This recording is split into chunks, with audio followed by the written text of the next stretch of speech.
প্রবীণ নাগরিকদের স্বাস্থ্য পরিষেবা ও সরকারি নথিভুক্তিকরণের লক্ষ্যে গঙ্গারামপুর বাসস্ট্যান্ড সংলগ্ন এলাকায় অনুষ্ঠিত হল স্বাস্থ্য পরীক্ষা ও নথিভুক্তকরণ কর্মসূচি।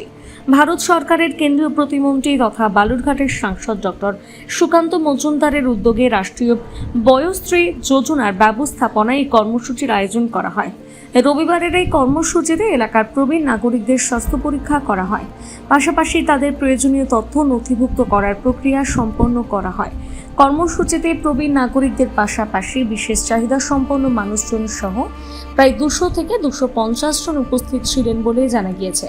অনুষ্ঠানে উপস্থিত ছিলেন গঙ্গারামপুর বিধানসভার বিধায়ক সত্যেন্দ্রনাথ রায়, গঙ্গারামপুর টাউন বিজেপির সভাপতি বৃন্দাবন ঘোষ, জেলা বিজেপির সহ সভাপতি অশোক বর্ধন, যুবনেতা কুশল দত্ত চৌধুরী সহ একাধিক বিজেপি নেতৃত্ব।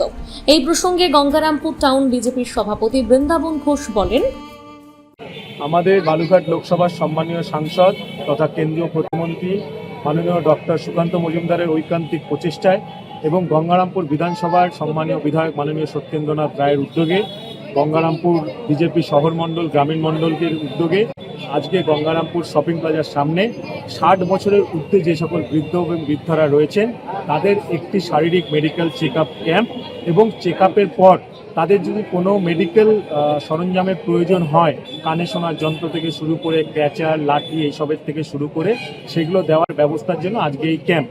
মূলত এখনও অবধি প্রায় 200 থেকে 250 জনের রেজিস্ট্রেশন কমপ্লিট হয়েছে।